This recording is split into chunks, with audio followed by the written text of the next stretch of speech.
Mbunge wa jimbo la Kigoma mjini Mheshimiwa Kilumbe Ngenda ametoa pole kwa wananchi walioathiriwa na mafuriko katika kata ya Katubuka iliyopo wilaya ya Kigoma mkoani Kigoma kutokana na ongezeko la waathirika katika kata hiyo.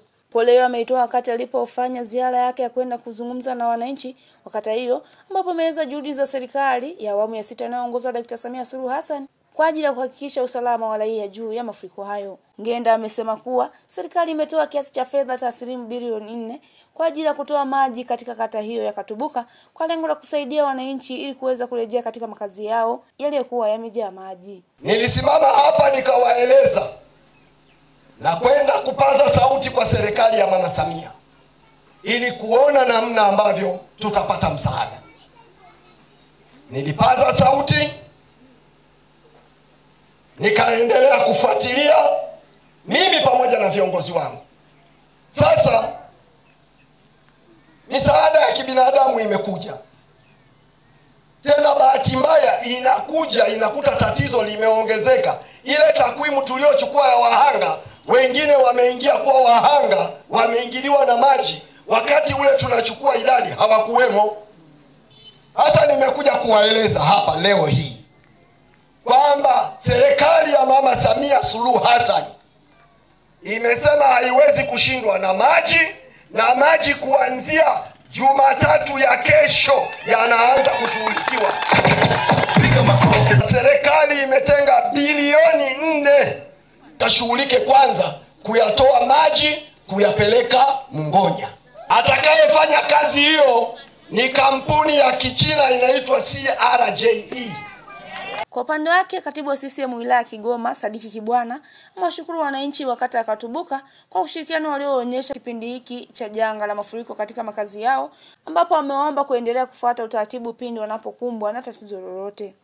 Tunawashukuru sana, na maana ya kushukuru au asante maana yake ni kuomba tena.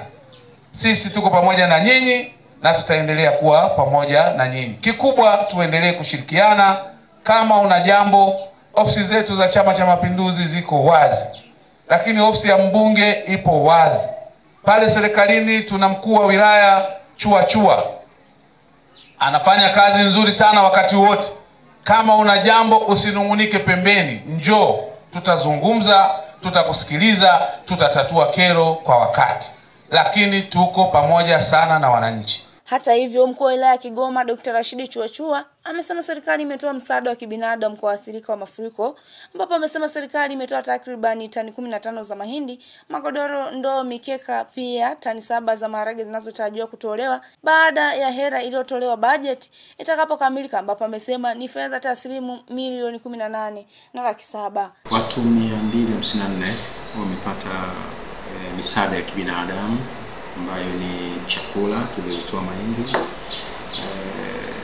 takriban tani 15 ambazo zimesaidia kuwagawia wananchi takriban 254, lakini ndani yake kulikuwa pia na msaada mwingine wa kibinadamu kama vile magodoro kwa idadi hiyo 254, tulikuwa na mablanketi kwa idadi hiyo 254, mikeka kwa idadi hiyo, tulikuwa na ndoo kwa idadi hiyo pia.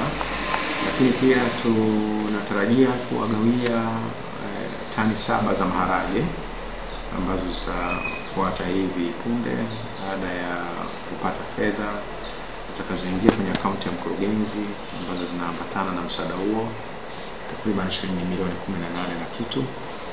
Niendelee kuwaasa wananchi kwamba tuendelee kuchukua tahadhari katika kipindi hiki cha mvua ambazo zinanyesha nyingi, na wale wananchi ambao wanakaa katika maeneo ambayo yanaingiwa na maji mara kwa mara, basi na wao pia wapishe maeneo hayo. Nikiripoti kutoka Manispaa Kigoma Ujiji, mimi nitazima na Gervas wa Uhuru FM.